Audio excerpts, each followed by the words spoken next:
అందరు కలిసి చదువుకుందాం. అప్పుడు సమూయేలు తైలపు బుడ్డిని పట్టుకొని సౌలు తల మీద తైలం పోసి అతని ముద్దు పెట్టుకొని, యెహోవా నిన్ను అభిషేకించి తన స్వాస్థ్యము మీద అధిపతిగా నియమించి ఉన్నాడని చెప్పి ఇలాగూ సెలవిచ్చెను. ప్రార్థన చేసి, తండ్రి, యవన విడులముగా మీ సన్నిధిలోనికి రావటానికి మీరు కృపను చూపించినారు. మీకు వందనాలు. మీ వాక్యం ద్వారా ఏదైతే మీరు కోరారో వాటిని మాకు తెలియపరచమని, తద్వారా మీ మార్గాల్లో మేము ఉండి వర్ధిల్లగలుగునట్లుగా మేలుకై మమ్మల్ని జ్ఞాపకం చేసుకోమని మీ కృపకు మమ్మల్ని అప్పగించుకుంటూ పాటల ద్వారా మమ్మల్ని సిద్ధపరిచారు. మీ శిలువ ప్రేమకు ఏమి అర్పించగలను? మహాత్ముడైన నా ప్రభు విచిత్ర శిలువ చూడన. సృష్టికర్త అయిన దేవుడు శిలువ మీద మరణించడం ద్వారా పాట రాసిన గాయకుడు తానంటున్నాడు, విచిత్రమైన శిలువ. సృష్టికర్త అయిన దేవుడు ఆ శిలువ మీద మరణించుట తాను చూచి తనలో ఉన్న గర్వమంతా అనగొట్టబడింది. ఆ పాట ఎంతో గొప్ప మర్మంతో రాయబడిన పాట. చివరికి తన జీవితాన్ని తాను అర్పించుకున్నాడు. మా జీవితాల్లో మీ కార్యం లోతైందిగా మీరు చేస్తూ రమ్మని, యవన కోడికలో మమ్మల్ని మేము సంపూర్ణంగా అర్పించుకోవడానికి మాకు సహాయం చేయమని, చదవబడిన లేఖన భాగములను మా కొరకు మీరు ఆశీర్వదించమని యేసుక్రీస్తు నామం పేరట ప్రార్థించి వేడుకుంటున్నాము తండ్రి, ఆమేన్.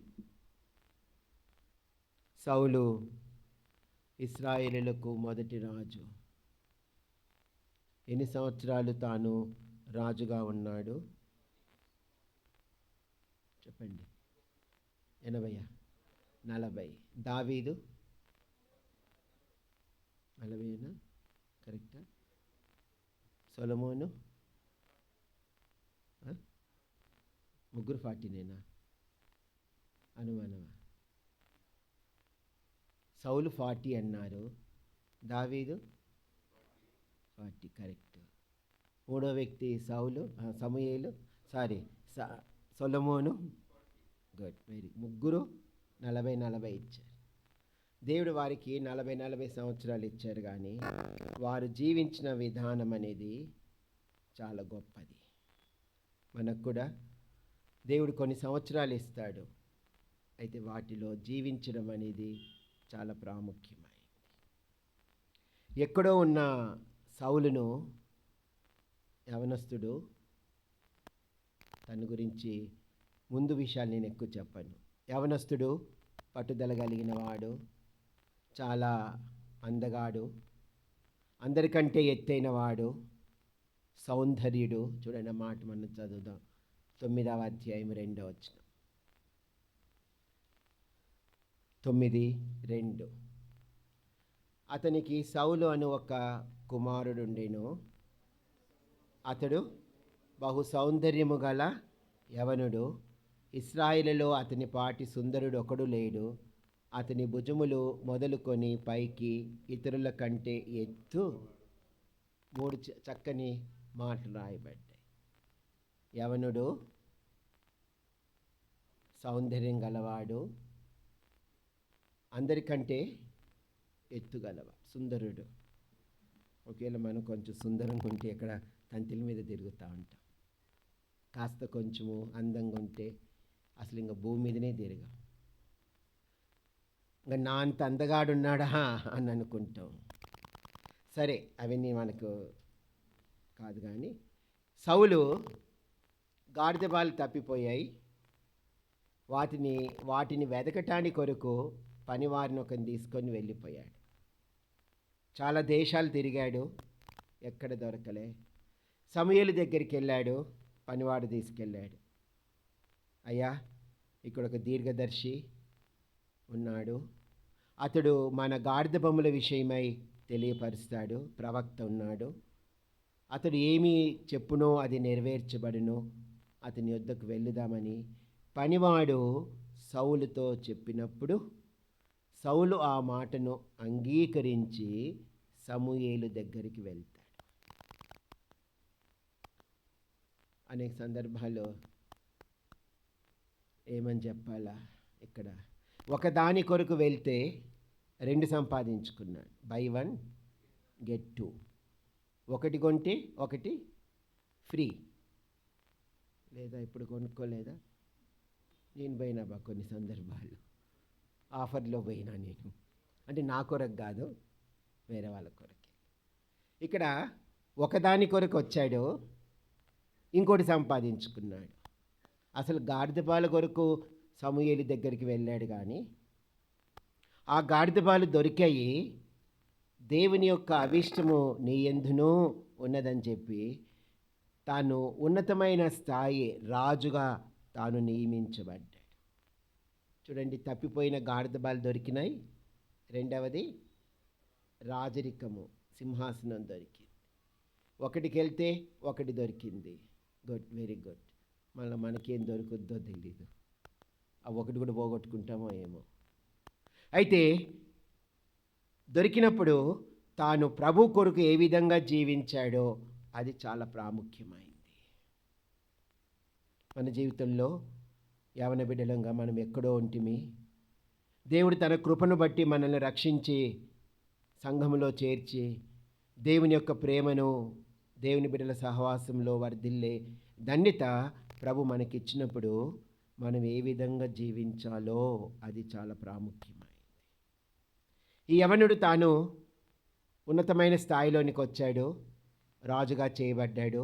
చూడండి, ఆ మాట మనం చదువుదాం. అతడు రాజుగా చేయబడ్డాడు. రాజుగా చేయబడిన తర్వాత 26వ వచనం, 10th chapter 26, chapter 10 verse 26. అందరు కలిసి చదువుతాం. సౌలు గిబియాలోని తన ఇంటికి వెళ్ళిను. దేవుని చేత హృదయ ప్రేరేపణ నొందిన శూరులు. కనుక సౌలు ఇక్కడ రాజుగా చేయబడ్డాడు. సమూయేలు తైల బుడ్డి తీసుకొని అతన్ని కౌగలించుకొని పట్టుకొని ముద్దు పెట్టి ఆ నూనెను అతని మీద రాసి, ఇశ్రాయేలుకు నువ్వు రాజు అవుదువు అభిషేకించి సమూయేలు తన దారి తాను వెళ్ళిపోయాడు. సౌలు ఇంటికి వెళ్ళిపోయాడు. ఇంటికి వెళ్ళిపోయిన తర్వాత ఆనాటి నుండి సౌలుకు ఎవరిని ఇచ్చాడు? ఇప్పుడు మనకు సీఎం ఉన్నాడు అనుకోండి. సీఎం చుట్టూ ఎవరు ఉంటారు? సెక్యూరిటీ, పోలీస్ ఉంటుంది, ఆయా రకాలుగా ఉంటాయి. ఇక్కడ ఈయన కూడా రాజు అయ్యాడు. ఎవరు? సౌలు. అయితే తనకు సెక్యూరిటీగా ఎవరిని ఇచ్చాడు? అది దేవుని చేత అది దేవుని హృదయము చేత ప్రేరేపించబడిన శూరులు. ఎంత గొప్ప ధన్యత! అంటే శరీర సంబంధమైన వారు తనకు ఇవ్వబడలేదు. బాగా గమనించండి.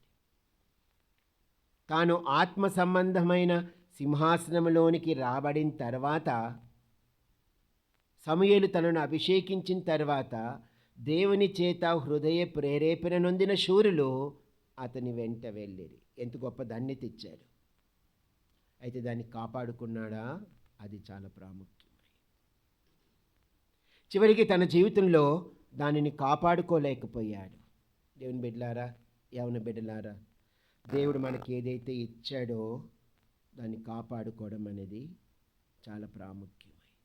అందుకే నీకు కలిగిన దానిని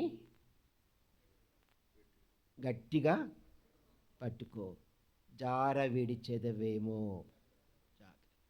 అనేకసార్లు మన చేతిలో ఉన్నట్లే ఉంటుంది, జారిపోతుంది. ఒకసారి ఓ తల్లి దుబాయ్కి వెళ్ళిపోతూ 5 నెలలు అక్కడ ఒక కూతురు ఉంది.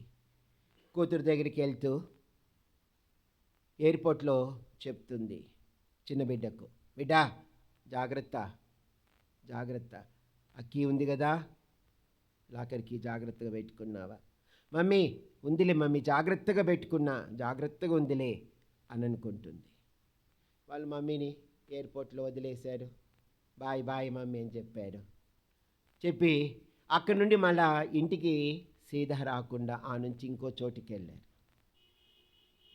మమ్మీ చెప్పిన మాటలు మర్చిపోయింది. ఏమని చెప్తుంది మమ్మీ? ఏమని చెప్పి వెళ్ళింది? బిడ్డా జాగ్రత్త, ఇంట్లో వస్తువులు జాగ్రత్తగా పెట్టిన జాగ్రత్త.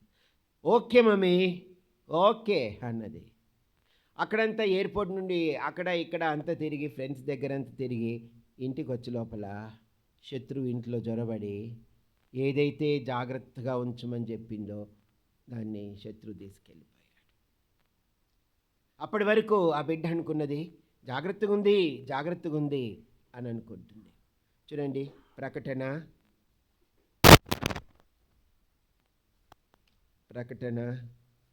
3వ అధ్యాయము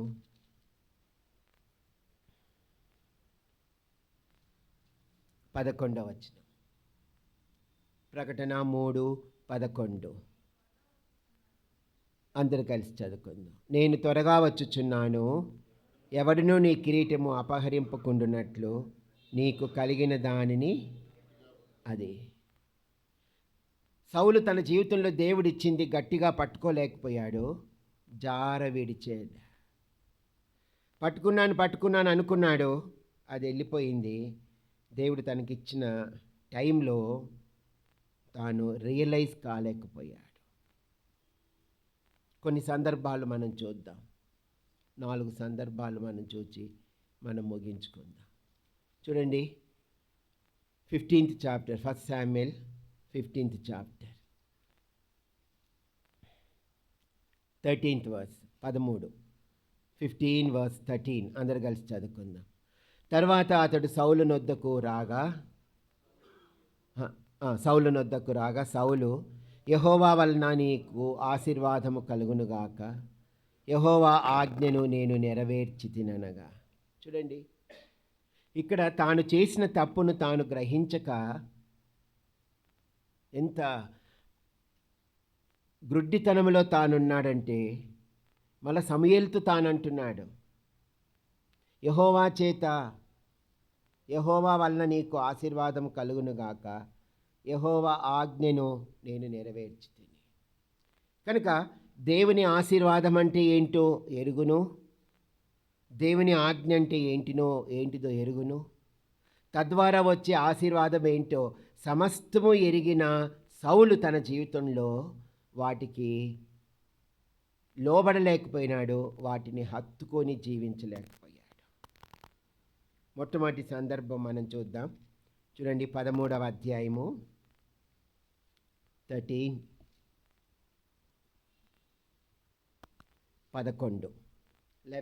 verse 11. 13:11. సమూయేలు అతనితో, నీవు చేసిన పని ఏమని అడిగెను. అందుకు సౌలు, జనులు నా యొద్ద నుండి చెదరపోవుటయు, నిర్ణయ కాలమున నీవు రాకపోవుటయు, ఫిలిస్తీయులు మిక్మషులో కూడి ఉండుటయు నేను చూచి. అది హీసా చూచాడు. ఏమన్నా బిడ్డలారా, జాగ్రత్త. మన కంటికి చాలా కనిపిస్తుంటాయి. సంఘములో, బయట, కాలేజీలో, బస్ స్టాప్లో, అక్కడెక్కడ హోటల్స్లో తింటూ మనం వెళ్ళడానికి ఫ్రెండ్స్తో వెళ్ళినప్పుడు మన కంటికి చాలా కనిపించబడుతుంటాయి. హీసా, ఆయన చూచి ఏం చేశాడంటే, తాను చేయకూడని కార్యము తాను చేయుట. ఎంత భయంకరమైంది. హీ డిడ్, తాను చేయకూడని ఏదైతే సెలవిచ్చబడలేదో, చేయకూడదో తాను చేశాడు. అనేక సందర్భాలు యవనస్తులు ఈ దినాల్లో నేను గమనిస్తున్నా. ఆయా ప్రాంతాల్లో వీటిని చూస్తుంటాం మన సంఘాల్లో కానీ బయట కానీ చాలా చక్కగా కనిపిస్తాము. కొన్ని సందర్భాల్లో చూచి చేయకూడని కార్యం కొరకు ముందడుగేస్తావేమో, జాగ్రత్త. ఈ సౌలు అదే చేశాడు. దేవుడు తనకిచ్చిన ఉన్నతమైన స్థాయిని తాను పోగొట్టుకోవడానికి మొట్టమొదటి కారణం ఏంటిదంటే, he saw and he did. అది తాను చెయ్యకూడనిది తాను చేశాడు. జాగ్రత్త బిడ్డలారా, బిడ్డలారా, మీ వయసులో నుండే నేను పైకి వచ్చాను. మీ యవన కోరికలో ఉన్నప్పుడు నా యవన దినాలు గుర్తుకొస్తుంటాయి బాగా. మేము హాస్టల్ మినిస్ట్రీకి వెళ్ళేవాళ్ళము, హాస్పిటల్ మినిస్ట్రీకి వెళ్తూ వచ్చేవాళ్ళం. ఆ పాటలు మీరు పాటలు పాడుతుంటే అవన్నీ గుర్తుకొస్తుండే నాకు. మేము మాకు సోమవారం యూత్ మీటింగ్ ఉండేది, బాయ్స్ యూత్ మీటింగ్. ఒక్కొక్క నెలంతా ఆ పాట ఒకటి తెలుగు, ఇంగ్లీష్ పాట నేర్చుకునేవాళ్ళం. అదే పాట ఇంగ్లీషు, అదే పాట తెలుగు నేర్చుకున్నాం. ఆ పాట నెల రోజులు అదే పాడేవాళ్ళం. అంటే మా పై ఉన్నవారు, మా కౌన్సిలర్స్ మాకు అది నోటికి వచ్చేటట్లు నేర్పించారు పాటలు కొన్ని. ఇంగ్లీష్ పాట ప్లస్ తెలుగు పాట. కొన్నిసార్లు ఇంగ్లీష్లో అర్థం కాదు, తెలుగు తీసి నేర్పిస్తారు. అప్పుడు తెలుగు 2 ఇంగ్లీష్ పెట్టి పాడుకున్నప్పుడు చాలా చక్కగా అర్థమయ్యేది పాట. దాని అర్థం ఏంటిదంటే, దేవుడు మనకి ఏదైతే ఇచ్చాడో దాన్ని గట్టిగా పట్టుకో. అది కానీ మొదటిది మనం నేర్చుకోవాల్సింది ఏంటిదంటే, చూస్తున్నావు, కొన్నిసార్లు సంఘంలో కొన్ని పరిస్థితులు చూస్తుంటావేమో, ఆఫీస్లో చూస్తున్నావేమో, బయట చూస్తున్నావేమో. అయితే చూచి దాని ప్రకారము రియాక్ట్ కావద్దు. అది మనం చేయవలసింది ఏంటిదంటే, కీప్ క్వైట్. చూస్తున్నప్పుడు రియాక్ట్ అవ్వద్దు. కొన్ని పరిస్థితులు మనల్ని ఏం చేస్తాయంటే, రియాక్ట్ అవ్వడానికి యవనం కదా, రక్తము దొడుకు రక్తం, ఒక్క అడుగు ముందేసి వాడినంతు తేలుద్దామనిపిస్తుంది. అవన్నీ చూచినప్పుడు రియాక్ట్ అవ్వద్దు. ఈ వ్యక్తి రియాక్ట్ అయినాడు, మర్చిపోయాడు, నేను రాజును, ఇశ్రాయేలుకు అభిషేకించబడిన రాజును, దేవుడు నన్ను ఉన్నతమైన స్థాయిలోనికి ఉంచాడు, నాకు దేవుని చేత హృదయ ప్రేరేపణ నొందిన శూరులు నా వెంట ఉన్నారని తాను మర్చిపోయి తాను చెయ్యకూడని కార్యం తాను చేశాడు. జాగ్రత్త. ఏదైనా మనం చూచినప్పుడు, ఇష్టపడని కార్యాలు కొన్ని జరుగుతున్నప్పుడు, ఇష్టపడని మాటలు కొంతమంది మాట్లాడుతున్నప్పుడు, కొన్ని కార్యాలు మనం చూచినప్పుడు డోంట్ రియాక్ట్. రియాక్ట్ అయితే దేవుడు నీకు ఇచ్చింది యు విల్ లూజ్, పోగొట్టుకుంటావు, తప్పకుండా పోగొట్టుకుంటావు. కానీ ఈ వ్యక్తి పోగొట్టుకున్నాడు. వెంటనే సమూయేలు వచ్చి, సౌలా నువ్వు చేసిన పని ఏంటి అంటే అంటున్నాడు, నేను చేసింది తప్పని చెప్పట్లే, నీ రాక ఆలస్యమైందని చూచి నా అంతట నేను సాహసించి ఈ కార్యం చేశాను. అప్పుడు సమూయేలు అన్నాడు, ఎంత అవివేకపు పని చేశావు, ఇశ్రాయేళ్ల మీద రాజుగా నిన్ను స్థిరపరచాలని కోరుకున్నాడు, కానీ నీ రాజ్యము నిలువదు, నీకంటే ఉత్తముడైన వానిని ప్రభు ఏర్పరచుకున్నాడు. జాగ్రత్త. మొట్టమొదటి మనం చేయవలసింది ఏంటంటే, మొట్టమొదటిది ప్లీజ్ కీప్ క్వైట్. ఏదైనా చూచావా, ఏదైనా ఇష్టం లేని మాటలు ఎవరైనా మాట్లాడుతున్నారా, ఏదైనా పరిస్థితులు ఎదుర్కొన్నావా, అయితే ఆత్మీయ జీవితంలో మొట్టమొదటి మనం నేర్చుకోవాల్సింది ఏంటిదంటే కీప్ క్వైట్. ప్రభు ఏమైనా నోరు తెరిచాడా చెప్పండి, అనద్దు, అనకూడదు. నోరు తెరిచి జవాబు చెప్పాలి. ప్రభు ఎప్పుడైనా నోరు తెరిచాడా? అతడు నోరు మనం ఎన్నిసార్లు నోరు తెరుస్తామో, ఇట్లనా బ్రదర్, అట్లనా బ్రదర్, ఎన్నిసార్లు నోరు తెరిచి మాట్లాడతాము. యవనస్తులారా జాగ్రత్త. నీ నోరు ఎక్కడే కానీ నీ శబ్దము, నీ మాట, నీ స్వరము, అయ్యో పలాని అబ్బాయి కదా స్వరం వినిపిస్తుంది, జాగ్రత్త. ఎక్కడే కానీ నీ స్వరము నా స్వరము వినపడకూడదు. ఇక్కడ వినిపించాడు, చేశాడు, తన శక్తి ఉందని, తనని ఎవరు నో అని చెప్పరని తాను సాహసించాడు, వెళ్ళిపోయాడు, చేశాడు. దేవుడిచ్చిన స్థానాన్ని తాను పోగొట్టుకున్నాడు. మొదటిది. రెండవ సందర్భం చూడండి, 15th చాప్టర్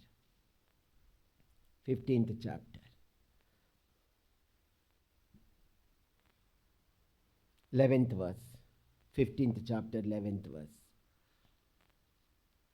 సౌలు నన్ను అనుసరింపక వెనుక తీసి నా ఆజ్ఞలను గైకొనకపోయేను గనుక అతనిని రాజుగా నిర్ణయించినందుకు నేను పశ్చాత్తాపపడుచున్నాను. అందుకు సమూయేలు కోపావేశుడై రాత్రి అంతా యెహోవాకు మొరపెట్టుచుండెను. చూడండి, ఇతని జీవితం ద్వారా సమూయేలు ప్రవక్త రాత్రంతా ఎంత కోపంతో ఉన్నాడు. ఎప్పుడెప్పుడు ఉదయం వచ్చినా అని ఉదయం కొరకు తాను కనిపెట్టుకుంటూ రాత్రంతా కోపావేశుడై ప్రార్థించుచుండగా, మొరపెట్టుచుండగా. కనుక రెండవ సందర్భము బాగా గమనించండి. దేవుడు ఒక పని చెప్పాడు. ఎవరికి? మీరు వింటున్నారా లేదా అని అప్పుడప్పుడు అడగా. ఎవరికి చెప్పాడు? సౌలు. ఏమని చెప్పాడు? మీరు వెళ్ళి అమాలేకీయులందరినీ చంపివేయాలి, పూర్తిగా చంపివేయాలి, ఎవరిని కానీ ఉంచకూడదు అన్నాడు. అయితే ఈ భక్తుడు ఏం చేశాడు? పనికిమాలిన వాటన్నిటినీ చంపి మంచి వాటినంతా కడగబెట్టి రాజును కూడా బతికినిచ్చి పెట్టాడు. సమూయేలు పడుకొనుంటే యెహోవా దేవుడు సమూయేలుకు రాత్రి వేళ వచ్చి, సమూయేలు, నేనెంత బుద్ధిహీన పని చేశాను ప్రభు అంటున్నాడు. రాజుగా నియమించినందుకు పశ్చాత్తాప పడుచున్నాను. దేవుడు ఎంత బాధపడ్డాడో చూడండి. అనేక సందర్భాలు యవన బిడ్డలారా, నిన్ను బట్టి నన్ను బట్టి ప్రభు ఏమైనా బాధపడుతున్నాడా? అది మనకంత ఇచ్చాడు, సర్వం ఇచ్చాడు. He gave everything. ఆయన జీవితం ద్వారా, తల్లిదండ్రుల ద్వారా, మందిరంలో ప్రతిదీ, ఎవరికి లేని గొప్ప ధన్యత ప్రభు మనకిస్తూ వచ్చాడు. అయితే వాటిని యూటిలైజ్ చేసుకోవడం అనేది, in what way we are using that benefits, దేవుడిచ్చిన అవకాశాలు, దేవుడిచ్చిన వాటన్నిటిని ఏ విధానములో మనము సద్వినియోగపరుచుకుంటున్నాం అనేది చాలా ప్రాముఖ్యం. రెండవ సందర్భంలో ఇక్కడ ఏం చేశాడంటే, ప్రభువును అనుసరింపక, హీ డింట్ ఫాలో, తద్వారా తను ఏం చేశాడంటే దేవుని ఆజ్ఞను గైకొనకపోయాను. హీ డిజొబేడ్. ప్రభువుని ఎప్పుడైతే అనుసరిస్తామో, ఆయన మార్గాల్లో నడుస్తామో, దేవుడు సెలవిచ్చింది మనం ఎప్పుడు నో చెప్పము. గుర్తుంచు. దేవునితో నడిచిన వారెవరు? ఒక వ్యక్తి చక్కగా నడిచాడు, హానోకు. హానోకు దేవునితో నడిచి వెళ్ళి దేవుడు తనకు ఏదైతే సెలవిచ్చాడో వాటన్నిటినీ గైకొన్నాడు. అది అనుసరించి. చిన్నప్పుడు మాకు బాగా గుర్తు, మేము సెకండ్ థర్డ్ క్లాస్లో ఉన్నప్పుడు మాకు సండే స్కూల్ టీచర్ బాగా బోధించారు. దేవునితో నడచుట ఏంటిది, లేక దేవుణ్ణి అనుసరించి నడచుట అంటే ఏంటిది. ఒకరోజు ప్రభు వచ్చాడు హానోకు ఇంటికి. హానోకు అని పిలిచాడు ప్రభు. పిలిస్తే హానోకు, ప్రభా వస్తున్నా చెప్పులు వేసుకొని పోయినాడంట. నేను ఎక్కడ చెప్పని చోటు చెప్తుంటా. కొంత దూరం వెళ్ళిన తర్వాత, ఉదాహరణకు కొంపల్లి చౌరస్తా దగ్గరికి వెళ్ళి, మనకు అర్థం అవడానికి, కొంపల్లి చౌరస్తా దగ్గరికి వెళ్ళిన తర్వాత హానోకు, ఇంకా నువ్వు ఇంటికి పో అంటే, అప్పుడు హానోకు వెనక్కి తిరిగి ఇంటికి వస్తున్నాడు. వెనక్కి తిరిగి ఇంటికి వస్తున్నప్పుడు ప్రభువు కూడా హానోకును గమనిస్తున్నాడంట. నాతో ఉన్నప్పుడు ఎలా నడిచాడో, నేను లేనప్పుడు ఎలా నడుస్తున్నాడో అది ప్రభు గమనించాడు. బాగా చూస్తున్నాడు. అంత దూరం వెళ్ళిపోయాడు. మనమేంటే, మన సార్ లేరు, మమ్మీ లేరు, డాడీ లేరని అని ఎగురుడు మనమేంటి.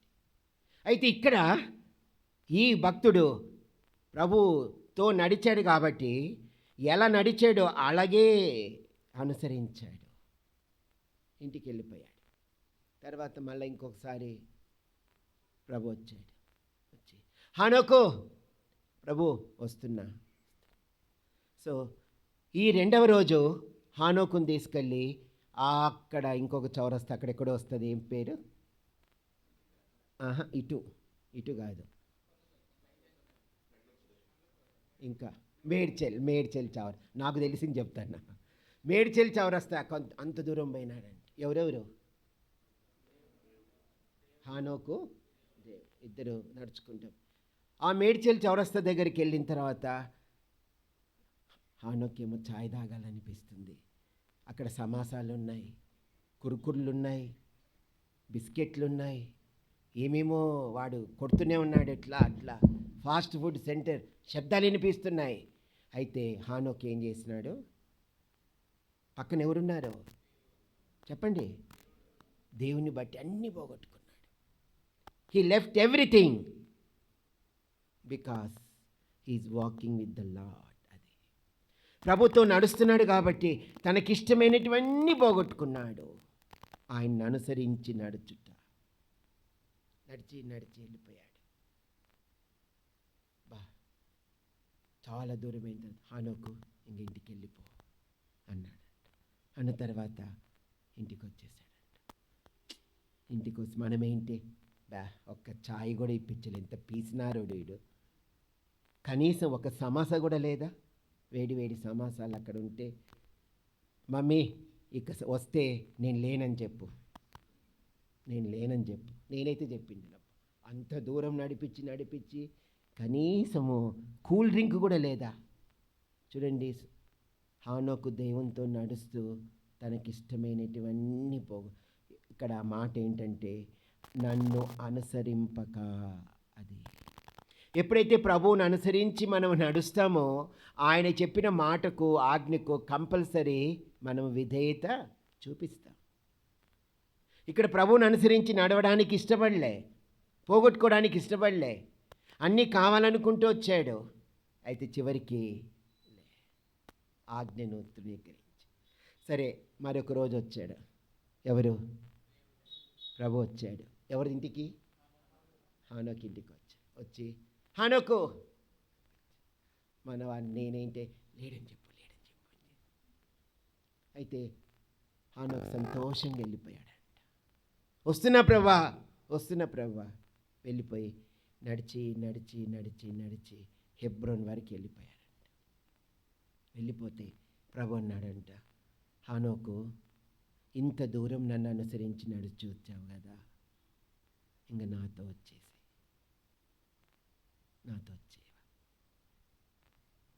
ప్రభువుకు యోగ్యుడిగా కనబడిన కారణం చేత, ఆయనను అనుసరించి నడిచిన చేత కొంత దూరం అయిన తర్వాత తీసుకొని వెళ్ళిపోయాడు.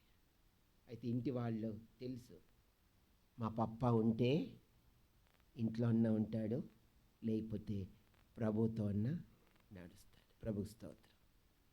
ఈ దినాల్లో మనం కనబడకపోతే బొమ్మ ఇచ్చి పోలీస్ స్టేషన్కి పోయి ఇంకా అక్కడ ఎన్ని ఫిర్యాదులు ఇచ్చింటామో, ఇంకా పోలీసు వాళ్ళు ఎన్నెన్ని మాట్లాడతారో. ఫుల్ షర్ట్ వేసాడా, హాఫ్ షర్ట్ వేసుకున్నాడా, రంగు షర్టా, నెత్తి మీద ఎంట్రుకలు ఉన్నాయా, 30-40 ప్రశ్నలు వేసింటారు. మనకున్న ఓపిక అంత పై ఉంటుంది. అయితే ఆయనను అనుసరించి నడిచి ఆయనతో ఉన్నాడు. కనుక ఇక్కడ రెండవ సందర్భంలో మనము నేర్చుకోవాల్సింది ఏంటిదంటే, అనుసరింపక తాను గైకొనలేకపోయాడు. హీ డింట్ ఫాలో, అనుసరించలే, తర్వాత డిసొబీడియంట్. ఎప్పుడైతే మనము అనుసరించి నడుస్తామో దేవుడిచ్చిన ఆజ్ఞకు సంపూర్ణమైన విధేయత చూపిస్తాం. మొదటిది గుర్తుంచుకో, పరిస్థితులు ఎట్లున్నప్పటికీ కూడా నీ జీవితంలో please don't react, keep quiet. అది నేర్చుకో. మొదటిది, నోరు తెరిచి రియాక్ట్ అయినావా అంతే, పోతుంది. రెండవ సందర్భంలో దేవునికి విధేయుడుగా జీవించు. ప్రతి పరిస్థితిలో, ఇన్ ఆల్ ఆస్పెక్ట్స్, కోణాల్లో దేవునికి విధేయత అనేది చాలా ప్రాముఖ్యం. ఇంటిలో, బయట, మందిరంలో, పెద్దల మధ్యలో, చుట్టుపక్కల మనం ఉన్నప్పుడు దేవుని బట్టి సంపూర్ణమైన విధేయత ప్రభువుకు లోబడాలి. ముందు ఆయన వాక్యానికి, ఆయన ఆజ్ఞలకు లోబడాలా. తర్వాత రెండవది, పెద్దలైన వారికి మనం లోబడి జీవించేది చాలా ప్రాముఖ్యమైంది. కనుక మూడవ సందర్భంలో చూడండి, 19 నీవు ఎందుచేత యెహోవా మాట వినక దోపుడు మీద ఎగబడి ఆయన దృష్టికి ఏం చేశాడంట? కీడు చేశాడు. ఎగబడ్డాడు, ఫ్లై అయినాడు. ఏంటో చూచాడు. వాటిని సంపాదించుకోవడానికి దోపుడు సొమ్ము మీద ఎగబడి, దోపుడు సొమ్ము అంటే మనము కష్టపడకుండా వచ్చే సొమ్ము ఉంటుంది కొన్ని సందర్భాలు. ఆ సొమ్మును మన జీవితంలో ఆ సొమ్ము కొరకు మనము పరిగెత్తకూడదు. ఈ వ్యక్తి 3వ సందర్భంలో తాను యెహోవా మాట వినక దోపుడు మీద ఎగబడి, ఫ్రీగా ఏదైనా వస్తూ ఉందనుకోండి, ఉదయకాలం ఎంతమంది వచ్చారు మీటింగ్కు కదా, ఎంతోమంది వచ్చారు. సాయంకాలము ఫ్రీగా ఇస్తున్నామండి, ఒక్కొక్క కుటుంబానికి ఒక్కొక్కటి ఇస్తామంటే వాళ్ళందరూ వస్తారా రారా? చెప్పండి. వస్తారు. ఫ్రీగా ఇస్తున్నామంటే వాళ్ళే కదా ఇంకా పక్కన వాళ్ళని పిలుచుకొచ్చి మీది కూడా ఒక ఫ్యామిలీ అని చెప్పండి అని అంటారు. మూడవ సందర్భంలో యవన బిడ్డలారా జాగ్రత్త. అనేక సందర్భాల్లో ఫ్రీగా వస్తుంది, ఫ్రీగా సంపాదించుకోవడం, ఫ్రీగా ఉందని వాటి మీద ఎగబడిపోయావు. తద్వారా అక్కడుంది, ఆయన దృష్టికి కీడు. అది కీడు. ఆయన దృష్టికి evil, doing evil in the sight of the Lord. అది మనము కష్టపడకుండా సంపాదించేది దోపుడు సొమ్ము, అది దేవుని దృష్టికి కీడు. అందుకే కష్టపడాల. కష్టపడింది ఏది కూడా మనకు రాదు. కష్టపడి చదవాల. ఫస్ట్ మనం కష్టపడి చదివితేనే మనకు ప్రతిఫలము. మా ఇంట్లో మేము 4 అన్నదమ్ములం. మాకు తక్కువ మార్కులు వస్తే అసలు ఒప్పుకునే వాళ్ళే కాదు. చాలా కఠినమైన కుటుంబంలో జన్మించాను. నేను 4th క్లాస్ చదువుతున్నప్పుడు, 5th క్లాస్ చదువుతున్నప్పుడు 50 పైసా దగ్గర మా మమ్మీ నన్ను చాలా కొట్టింది. 4th క్లాస్ ఏమో, నాకు గుర్తులేదు. 4th 50 పైసా. 50 పైసా అంటే 50 పైసలు. పావలా కాదు, 2 పావలాలు కలిస్తే 50 పైసా అవుతుంది. కొట్టింది. కొట్టిన తర్వాత మళ్ళా రాత్రి మా నాన్న మినిస్ట్రీకి వెళ్ళేసి గ్రామంలోకి వెళ్ళేసి వచ్చినాడు 12 గంటలకు. వస్తే మళ్ళీ మా నాన్నకు చెప్పి పడుకున్నోని లేపి మళ్ళా కొట్టించింది నన్ను. అప్పుడు అనుకున్నా, నేను వీళ్ళకు పుట్టానా? మరి ఇంత కఠినమా? అప్పుడు ఉదయం లేస్తానే, నేను నా తల్లిదండ్రులు మీరు కాదండి, హాస్పిటల్లో పొరపాటు చేసి మీకు ఇచ్చారేమో చెప్పేశా. మరి ఇంత కఠినమా? నువ్వు కొట్టింది కాక మమ్మీ మళ్ళా కొట్టాలి ఆయన, మా పప్ప మళ్ళా కొట్ట, అంత అవసరమా? నువ్వు కొట్టావు కదా, బెత్త మిరిగేంత వరకు కొట్టావు. బాధండి ఇంతకు. ఏడ్చి అలాగే పడుకున్నా. మళ్ళా 12 గంటలకు మా పప్ప వచ్చి మళ్ళా కొట్టాడు. అప్పుడు నేను ఉదయకాలం డిసైడ్ చేసుకున్నా, మా తల్లిదండ్రులు వీరు కాదు, ఇంకా ఇంట్లో నుంచి సప్పుడు చేయకుండా వెళ్ళిపోవడమే బెటరు అని తీర్మానించుకున్నా. అంటే అంత కఠినంగా మాకు ఉండేది. బయటికి వెళ్ళేది లేదు, ఏది చూచేది లేదు, ఏది సంపాదించుకునేది లేదు. కష్టపడి చదవాలి. అది ఒక్క మార్కు కూడా తక్కువ రావద్దు. అందుకే మాకు నేర్పించారు. ప్రభు కృపను బట్టి 10th క్లాస్ ముగించుకున్నా, ఇంటర్మీడియట్లో కాలేజ్ ఫస్ట్ వచ్చాము కాలేజీలో, తర్వాత డిగ్రీలో, తర్వాత ఇంకా సరిగా అంటే ప్రభు అప్పటికే పిలిచాడు. ఫైనల్ ఇయర్లో ఎగ్జామ్స్ రాయకుండా నేను అట్లాగే వచ్చేసాను. నాకు చాలా ఆశ ఉండే, చదువుకోవాలా, బాగా ఉన్నతమైన స్థాయిలో ఉండి ప్రభుని సేవించాలనుకున్నా. అయితే దేవుడు నన్ను ఉన్నతమైన స్థాయిలోనికి పోనివ్వక ఆ డిగ్రీలోనే నన్ను తీసుకొని వచ్చేసాడు. అక్కడ అంశం ఏంటిదంటే, మన మాట కష్టపడి సంపాదించుకోవాలి. నువ్వు కష్టపడితేనే ప్రతిఫలం వస్తుంది. కష్టపడు. ఉద్యోగం కొరకు, చదువు కొరకు, వాటి కొరకు, వీటి కొరకు. ఎంతోమంది పిల్లలు చదువుకోవాలనుకుంటారు, పైసలు లేవు, ఫీజు కట్టేవాళ్ళు లేరు, చదివించే వాళ్ళు లేరు. మనకు చదివించే వాళ్ళు ఉండగా, తల్లిదండ్రులు కష్టపడుతుండగా మనకు చదువుకోవడమే బద్ధకం ఎక్కువ. సోమరితనం, నిద్ర ఎక్కువ, చదవము, ఆఖరిలో పరీక్షలప్పుడు పాస్ పరీక్షలప్పుడు ప్రార్థన చేయండి అంకుల్, ప్రార్థన చేయండి అంకుల్ అంటారు.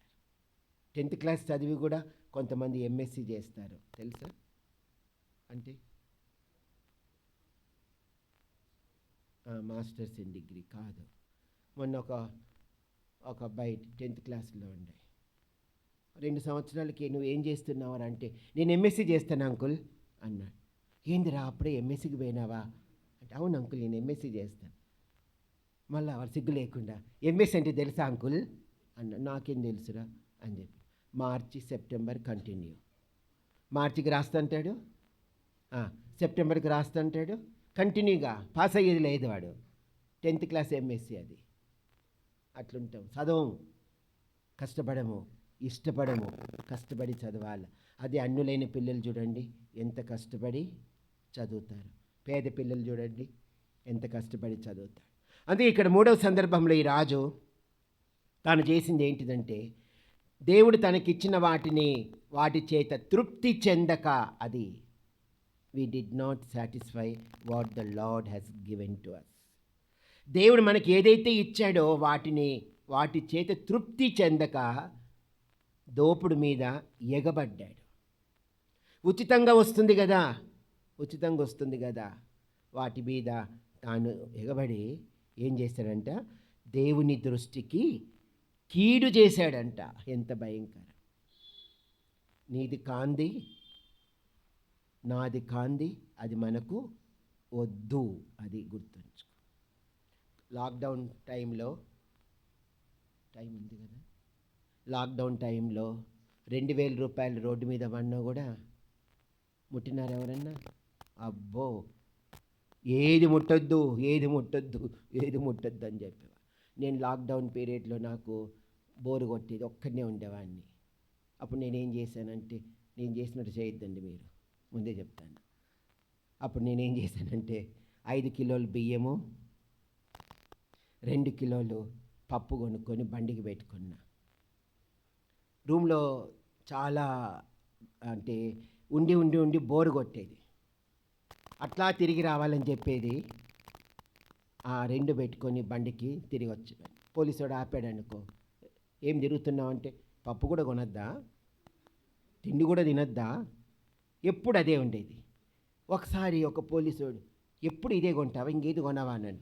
వాయమ్మా, వీడు బాగానే గుర్తుపట్టినాడని ఈ రూట్లో పోకూడదని ఇంకొక రూట్లో తిరుగుతున్నా. రోజు పొద్దున్న తిరిగేవాడిని, 7 నుంచి 9 వరకు తిరిగేవాడిని. ఇంకొక రూట్లో పోతే వాళ్ళు డ్రెస్లో క్యాప్ అంతా పెట్టుకుంటే ఆయనే ఉన్నాడు. నువ్వు ఆ రూట్లో తిరుగుతావు, ఈ రూట్లో తిరుగుతావు, నువ్వే కదా 5 కిలోలు 2 కిలో. నా పేరు ఆయన ఏం పెట్టాడంటే 5 కిలోలు 2 కిలోలు ఇదే పెట్టాడు. వాయమ్మన్, అనేక సందర్భాలు మన జీవితంలో అట్లుంటుంది. దోపుడు సొమ్ముకు ఎగబడద్దు, ఉచితంగా దొరికే వాటి కొరకు ఎగబడద్దు. దేవుడు ఏదైతే ఇచ్చాడో దాంతో తృప్తిగా జీవించు. 3వ సందర్భంలో మొదటిది, డోంట్ రియాక్ట్, బీ కామ్. కొన్ని పరిస్థితుల్లో నోరు తెరవద్దు. తెరిచావా, దేవుడు నీకు ఇచ్చింది పోగొట్టుకున్నాడు రాజు. 2వది, దేవుని అనుసరించలే, దేవుడు తనకిచ్చిన ఆజ్ఞను నెరవేర్చలే, అంతే. దేవుని ఆశీర్వాదం తెలుసు, దేవుని ఆజ్ఞ తెలుసు, మాటలేమో బహు బ్రహ్మాండంగా మాట్లాడాడు సౌలు. అయితే దేవునికి తన జీవితంలో డిసొబీడియంట్గా జీవించి తన జీవితంలో నష్టపోయాడు. దాని ద్వారా మనం నేర్చుకోవాల్సింది ఏంటిదంటే, విధేయత చాలా ప్రాముఖ్యం. దేవుడు ఏదైతే నీకు సెలవిస్తాడో దానికి సంపూర్ణమైన విధేయత. కొన్నిసార్లు సాక్రిఫైస్ చేయాలా, దేవుని మాటకు విధేయత చూపించి. నిన్న ఒక VBSలో కథ చెప్తున్నా. నిన్న లాస్ట్ రోజు వికారాబాద్ వెళ్ళింటి, అక్కడ కథ చెప్తున్నా. అక్కడ ఒక భక్తుడు తన జీవితంలో దేవుని యొక్క మాటకు విధేయత చూపించడానికి ఎంత త్యాగం చేయాల్సి వచ్చినా కూడా తాను నేర్చుకున్నాడు, చెప్పాడు. I will sacrifice even my life also. నా జీవితాన్ని కూడా నేను సమర్పిస్తా. దేనికి? ఆయన మాటకు విధేయత చూపించడానికి. మూడవది, ఇక్కడ ఒట్టిగా వస్తుందని, ఉక్కిడికి వస్తుందని మన జీవితంలో ముందుకు ప్రయాసపడద్దు. దేవుడు నీకు ఏదైతే ఇచ్చాడో వాటితోటి తృప్తి, be satisfied what the Lord has given to you. ఏదైతే ప్రభు నీకు ఇచ్చినాడో దాంతో తృప్తిగా జీవించు. తృప్తి చాలు. కారమన్నమా చాలు. ఏమీ లేదా, బండి లేదా, బాధపడకు. అయ్యో వారికి అన్నున్నాయే, వీరికి ఇన్నున్నాయే, నాకేమీ లేదు, ఏం బాధపడద్దు. దేవుడు ఈడ చూడు, దేవుడు తనకిచ్చింది తృప్తి చెందక కావాలని ఆశించాడు. చివరికి తన గురించి చెప్పమన్నమాట, ఆయన దృష్టికి కీడు చేశాడంట. అమ్మో, ఆఖరి మాట చూడండి, అదే 15th చాప్టర్లో ఉంది, 24.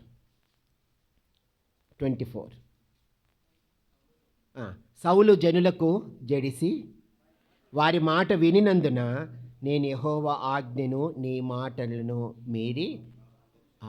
చూడండి, by one get one, search for one and got another one. గాడిద బొమ్మల కొరకు వెళ్ళాడు, ఉన్నతమైన స్థాయిని సంపాదించుకున్నాడు, అయితే కాపాడుకోలేకపోయాడు. తనంతట తాను సాహసించాడు. యవనస్తులారా జాగ్రత్త, పోగొట్టుకుంటావు. అయితే తాను చేశాడు, పోగొట్టుకున్నాడు. ఆశించాడు, పోగొట్టుకున్నాడు. మూడవది, జనులకు భయపడి, he feared and did sin. మనుషులకు భయపడి పాపం చేశాడంట. ఎంత భయంకరం! భయపడవలసింది ప్రభువుకు భయపడాలా కానీ జనులకు జడిసినందున, జనులకు జడిసి వారి మాట వినినందున భయపడ్డాడు. ఎవరికి? దేవునికి భయపడవలసిన మనిషి, దేవుని యొక్క ఉన్నతమైన స్థాయిలో ఉన్న యవనస్తుడు తన జీవితంలో మనుషులకు భయపడ్డా. అయ్యో మనుషులు ఏమైనా చేస్తారేమో, మనుషులను ఏమైనా అంటారేమో, జనులకు జడిసి దేవుడు తనకిచ్చిన మాటను, ఆజ్ఞను గైకొనక ఆయన దృష్టిలో పాపము చేశాడు. ఎంత భయంకరము! పాపం చేసి దాచుకున్నాడు. నేను చేసింది కరెక్ట్లే అనుకుంటున్నాడు. జాగ్రత్త యవన బిడ్డలారా, దేవుని వాక్యం ద్వారా, పెద్దల ద్వారా మనము చేస్తున్నది తప్పని ఎవరైనా మనకు తెలియపరిచినప్పుడు దాన్ని మనం ఒప్పుకోవడము, సరి చేసుకోవడం మంచిది. నేను ఒకసారి ఒక యూత్ మీటింగ్లో 88వ సంవత్సరంలో కూర్చున్నా. అప్పుడు ప్రభు నన్ను సేవకు పిలుస్తూ ఉన్నాడు. నా హృదయంలో కొన్ని తలంపులన్నీ ఉండే. కొన్ని తలంపులు పెట్టుకొని వెనక ఎక్కడో కూర్చున్నా. దాదాపు వందలాది ప్రజలు కూర్చున్నారు.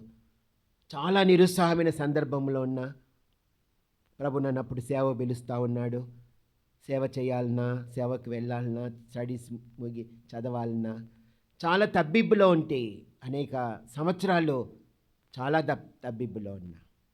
88వ సంవత్సరంలో 4 రోజులు స్పెషల్ మీటింగ్స్ అయినాయి మాకు కడపలో. ఆఖరి రోజు నేను హృదయంలో ఏదైతే అనుకున్నానో ఏది దేవుడు నాకు బయలుపరచకుండా ఆఖరిలో కూర్చొని ఏడుస్తున్నా. ప్రభువా, నా పక్షాన మీరు కలిగిన ఉద్దేశం ఏంటి నాకు తెలియపరచవా అని అనుకుంటూ ఆఖరిలో కూర్చొని ఉన్నప్పుడు దేవుడు ఎంత స్పష్టంగా నాతో మాట్లాడుతూ వచ్చాడంటే, 88వ సంవత్సరము జనవరి నెల 16వ తారీఖు నేను బాగా ఎరుగుదును. ఆ రోజు నా జీవితాన్ని ఎలా ఏడ్చానంటే ప్రభు సన్నిధిలో, వందలాది ప్రజల మధ్యలో నన్ను నేను అర్పించుకొని, ఎవరైనా ఉన్నారా లేవడానికి అంటే చుట్టూ ఎవరిని చూడలే. నా హృదయంలో ఉన్నదేంటో ప్రభు నాకు బయలుపరిచినప్పుడు నేను వెంటనే ఆయనకు లోబడతానని తీర్మానించు. ఇట అట ఏదో ఒకటి ఆఖరిలో ఉండే నా లైఫ్. ఈరోజు ప్రభు నాతో మాట్లాడకపోతే నా అంతటి నేను చచ్చిపోవాలని తీర్మానించుకుంటూ కూడా వచ్చా. ఎంత భయంకరమైన స్థితిలో ఉంటినో. భయపడద్దు, జనులకు భయపడద్దు.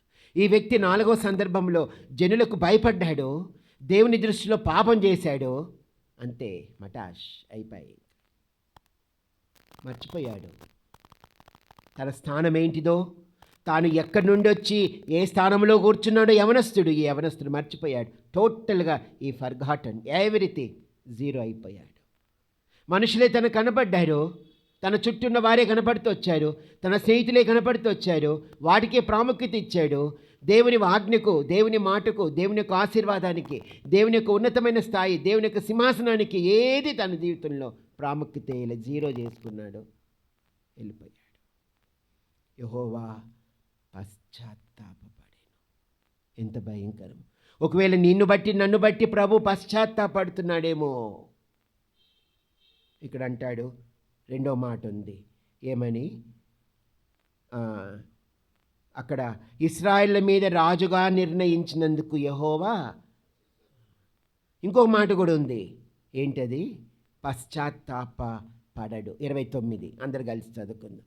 15:29 అందరు కలిసి చదువుకుందాం. మరియు ఇశ్రాయేళ్లకు ఆధారమైన వాడు నరుడు కాడు, ఆయన అబద్ధమాడడు. ఇదేంటి ఇక్కడ పశ్చాత్తాపపడడు, అక్కడ పశ్చాత్తాపపడెను.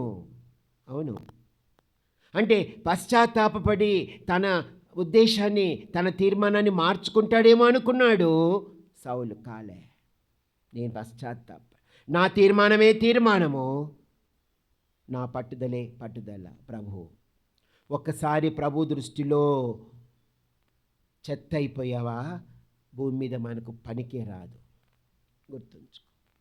అందుకే ఇశ్రాయేళ్ల మీద రాజుగా ఉండకుండా యెహోవా నిన్ను విసర్జించుట, ఇంకొక భాషలో పడేస్తా. మన నోట్లో నుండి మాట్లాడుకోకూడదు. బాగా జలుబు చేసినప్పుడు, గొంతు బాగా బాగాలేనప్పుడు అప్పుడప్పుడు ఏమొస్తుంటుంది? గల్లొస్తుంటుంది. వాటిని గల్లని ఏం చేస్తాం? మనం బయట పారేస్తాం, విసర్జిస్తాం. ఏదైతే వద్దో, పనికి మాలిందో విసర్జిస్తాం. దేవుని దృష్టిలో ఏర్పరచబడిన యవనస్తుడు, ఉన్నతమైన స్థాయిలో ఉన్న యవనస్తుడు, ఎన్ని తరుణాలు ఇచ్చినా, ఎన్ని ఛాన్సెస్ ఇచ్చినా మారలే. 4 సందర్భాలు చూచి చెయ్యకూడని కార్యం తాను చేశాడు. జాగ్రత్త, స్టాండ్ అండ్ సీ. తొందరపడద్దు, ఏ విషయాలు తొందరపడద్దు. ఆయన నిన్ను రక్షించి ఉన్నతమైన స్థాయిలో, ఒక స్థాయిలో పెట్టాడు. ఒక గొప్ప ఉద్దేశం ఉంది. ఎన్ని మాటలన్నా నిన్ను గుర్తుంచుకో యవనుడా, అబ్బాయి జాగ్రత్త. ఎన్ని మాటలు, ఎన్ని అవమానకరమైన సందర్భాలు వచ్చినా నోరు తెరుస్తావా? ప్రభు మనకు మాదిరి. రెండవది, ప్రభువుని అనుసరించు. Follow the lord. ఎప్పుడైతే ప్రభువుని అనుసరిస్తావో, దేవుడిచ్చిన ఆజ్ఞ ఎంత కష్టమైనా ఆజ్ఞను నెరవేర్చడానికి ముందుకొస్తావు. ఈయన అనుసరించలే, చక్కగుంది. సౌలు నన్ను అనుసరింపక ఆజ్ఞలు గై కొనకపోయేను. ఎప్పుడైతే ప్రభువును అనుసరించడానికి తీర్మానించుకుంటావో, ఎంత కష్టమైనా దునియాలో ముందుకెళ్తావు. అది అనుసరించడానికి నేర్చుకో. ఉన్న వాటితో తృప్తి కలిగి జీవించు నీ జీవితంలో. 4వ సందర్భంలో దేవునికి భయము కలిగి జీవించు. యెహోవా యందలి భయము మనకు జ్ఞానం ఇస్తుంది. యెహోవా యందలి భయము మనకు ఐశ్వర్యం ఇస్తుంది. చూడండి, యెషయా 33:6 చదవండి ఎవరైనా ఒకరు గట్టిగా. ఐజియా 33:6. ఐజియా మీరు చదివేది ఇర్మియా చదువుతున్నారు.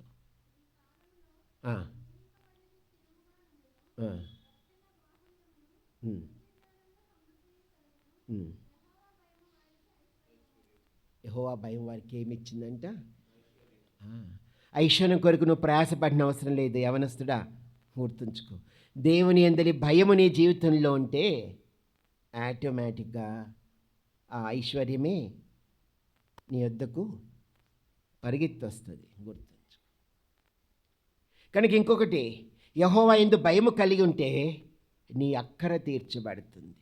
చూడండి, ఆదికాండము 22వ అధ్యాయము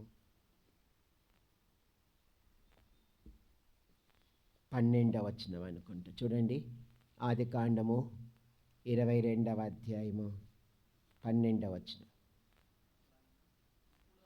ఆ, ఆ, ఆ. నీకొక్కడై నీ కుమారుని నాకియ్య వెనుతీయలేదు గనుక అది దేవునికి భయపడువాడవని ఇందువలన నాకు ప్రభు చూస్తున్నాడంట. ఎంత చక్కగా ఉంది చూడండి. ఆయన మనల్ని చూచినప్పుడు ఎంత చక్కగా, ఇందువలన నాకు కనబడుచుంది. ఎంత చక్కటి భయం లేకుండా ఎక్కడెక్కడ తిరుగుతున్నావో జనులు భయము విడిచి తిరుగుతారంట. ఎందుకు? దేవుని శిక్ష రావడం లేదని జనులు భయము విడిచి తిరిగే దినాలు ఇవి. జాగ్రత్త. దేవుడు అబ్రహామును చూచినప్పుడు అబ్రహామును గురించి చెప్పిన సాక్ష్యం ఏంటంటే, ఇందువలన నాకు కనబడుచున్నది. ఎంత చక్కగా. వెంటనే అక్కడ గొర్రెపిల్లని సిద్ధం చేశాడు. తన అక్కర నీకు ఎటువంటి అక్కరైనా ఉన్నా గుర్తుంచుకో, మనుషులకు అసాధ్యము, కానీ దేవుని యందు భయము కలిగినట్లయితే ఆ అక్కర తీర్చబడుతుంది. చాలా ఉన్నాయి దేవుని యందలి భయభక్తులు. చూడండి, ఆఖరిగా యోబు 28 అనుకుంటా, 28 చదవండి. జోబ్ 28. యెహోవా యందలి భయము జ్ఞానం ఇస్తుంది.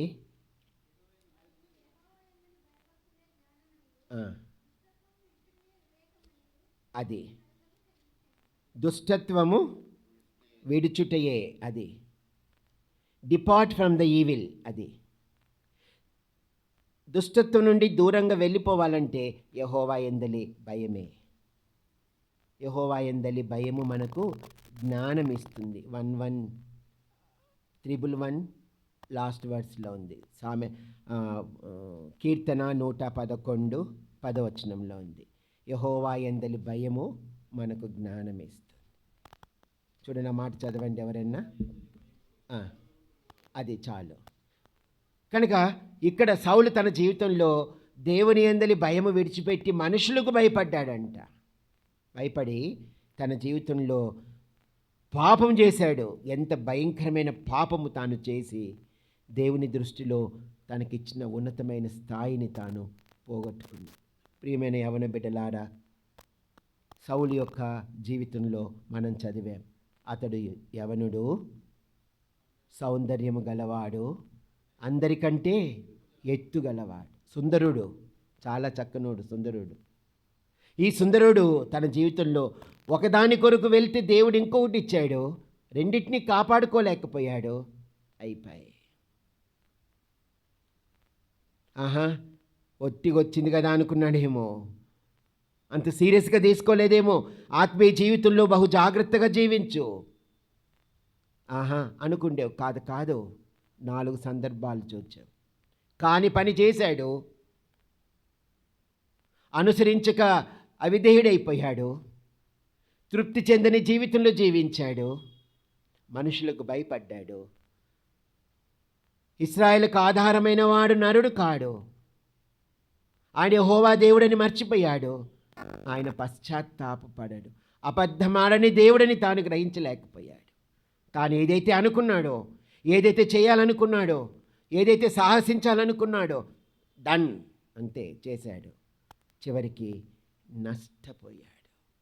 తానే కాదు, తన రాజ్యంలో తన చుట్టూన్న ప్రజలకు తాను ఎంత అపకీర్తి, ప్రభు నామానికి అపకీర్తి తెచ్చాడు. భయంకరమైన జీవి. ఎందుకు ఊరికే మన ఇష్టానుసారమైన జీవితం జీవిస్తాం? దేవుని భయము కలిగి జీవించడం చాలా ప్రాముఖ్యమైనది. ప్రభుకు లోబడి, ఆయనకు భయపడి, ఆయన ఆజ్ఞలు చక్కగా విని లోబడి జీవించి ప్రభు మనకిచ్చిన వాటితో తృప్తి చెంది జీవించుటకు ప్రభు మనకు సహాయము చేయునుగాక.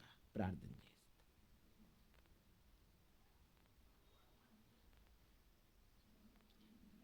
పరలోక తండ్రి, సాయంకాల సమయంలో యవనుడైన సౌలు తన జీవితం మా కొరకు వ్రాయించి పెట్టారు. ఎంతో చక్కగా ఉంచారు. మీకు వందనాలు చెల్లిస్తున్నా. దేవుడు తనకిచ్చింది తాను కాపాడుకోలేకపోయాడు. కొన్ని సందర్భాలు మేము చూడగలిగాం. ప్రభువా, మా ఆత్మీయ జీవితంలో అటువంటి వాటి నుంచి మమ్మల్ని తప్పించి ప్రభువుకు సంతోషకరమైన వారముగా, ఇష్టకరమైన వారుగా జీవించినట్లు మాకు సహాయించి, ఆజ్ఞలు గైకొనుట వలన యెహోవా సంతోషించును అని అన్నారు. ఆయన ఆజ్ఞ ఇచ్చినప్పుడు, ఆయన ఆజ్ఞను అనుసరించి లోబడినప్పుడే కదా ఆయన సంతోషించును. ఆయనకు అవిధేయత చూపిస్తే ఆయన సంతోషించునా? బలులు అర్పించుట కంటే మాట వినుటయు శ్రేష్టమని సెలవిచ్చారు. ఆ శ్రేష్టమైన మార్గంలో తాను నిలిచి అనేకులకు ఆశీర్వాదకరమైన వాడుగా ఉండవలసిన సౌలు భ్రష్టుడైపోయాడు, తొలగింపబడ్డాడు, ఎంత నాశనానికి వచ్చాడు. తండ్రి, మమ్మల్ని తప్పించండి. మీ కృపకు మమ్మల్ని అప్పగించుకుంటూ మీ వాక్యమును బట్టి మిమ్మల్ని స్తుతిస్తూ యేసుక్రీస్తు నామం పేరట ప్రార్థించి వేడుకుంటున్నాము తండ్రి. ఆమేన్. మన తండ్రి అయిన దేవుడు ప్రభువైన యేసుక్రీస్తు తన వాక్యమును మన కొరకు ఆశీర్వదించి, వాక్య ప్రకారము అనుసరించి లోబడి జీవించి ఉన్నతమైన స్థాయిలో స్థిరముగా ఉండి ప్రభువుని మహిమపరచునట్లు యవన బిడ్డలైన మనకు, వింటున్న వారికి సదా తోడయుండి నడిపించునుగాక. ఆమేన్.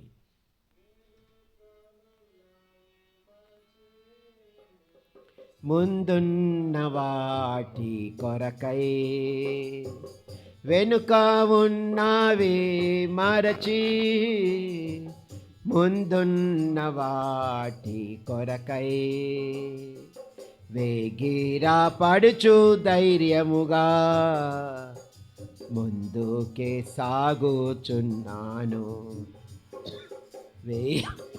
పడుచు ధైర్యముగా ముందు సాగుచున్నాను. ప్రభువా, గురియొద్దకే పరుగెత్తుచున్నాను నేను. గురియొద్దకే పరుగెత్తుచున్నాను నేను. ఉన్నత పిలుపునకు కలుగు బహుమానమును పొందవాలేనని. ఉన్నత పిలుపునకు కలుగు బహుమానమును పొందవాలేనని. ప్రభువా,